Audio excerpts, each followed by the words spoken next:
এ তো কম্পিউটার স্ক্রিনে বই পড়তেছে, একে বাইরে নিয়ে যাওয়া যায় কিভাবে? কিরে বন্ধু, কি করতেছিস? এই তো বই পড়তেছি আমি। আচ্ছা, তোর কি অবস্থা? কি জন্য এলি? তোর কি মতলব বল? মতলব আর কি রে? খেলতে যাবি না? খালি বই পড়িস তুই। না রে বন্ধু, আজকে আর খেলতে যাব না, অনেক পড়া আছে। না, তোকে যাওয়াই লাগবে, তোকে ছাড়া খেলা হইবে না। না রে বন্ধু, আজকে আমি যাব না। আচ্ছা শোন, ঠিক আছে তুই না যাস নাই, তবে কিন্তু আমার কয়টা তোর প্রশ্ন উত্তর দিতে হবে। যদি প্রশ্ন উত্তর দিতে পারিস তাহলে আমি চলে যাব, আর যদি না পারিস তাহলে তোকে আমার সাথে যাইতে হবে। এটা কোনো কথা? আমি না যাব নাই?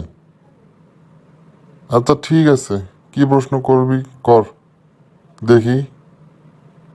আচ্ছা তুই কি নিয়ে পড়তেছিস কও তাহলে।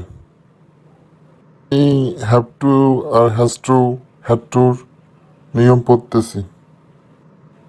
আচ্ছা তাহলে কও, কখন হ্যাভ টু বসে আর কখন হ্যাড টু বসে? ও আচ্ছা, সহজটাই ধরলি।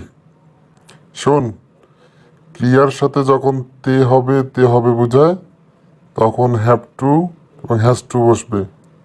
আর ক্রিয়ার সাথে যখন তে হয়েছিল বোঝায় তখন হ্যাড টু বসবে। আচ্ছা ঠিক আছে, এবার কও, আমাকে বই পড়তে হবে আর আমাকে ভাত খেতে হবে, এই দুইটা ট্রান্সলেশন করে দেখো। এই প্রশ্ন এই প্রশ্ন তো আরো সহজ। আচ্ছা শোন, আমাকে বই পড়তে হবে, I have to read book, আর আমাকে ভাত খেতে হবে, I have to eat rice. আচ্ছা এইটাও পাইলি? আচ্ছা এবার তোর জন্য শেষ প্রশ্ন, যদি এটা পারিস তাহলে আমি এখান থেকে চলে যাব। এবার ক তাহলে, আমাকে ক্রিকেট খেলতে হয়েছিল। আচ্ছা দাঁড়াও, আগে হাসি নাও। এটা তো আরো সহজ প্রশ্ন, এটা তো হ্যাড টু এর নিয়ম। ক্রিকেট খেলতে হয়েছিল, তে হয়েছিল আছে, তে হবে দেখি হ্যাভ টু হ্যাজ টু ব্যবহৃত হয়, আর তে হয়েছিল হলে হ্যাড টু হয়। এটা তো আরো সহজ আমার জন্য। আচ্ছা শোন, এর ইংরেজি হবে I had to play cricket.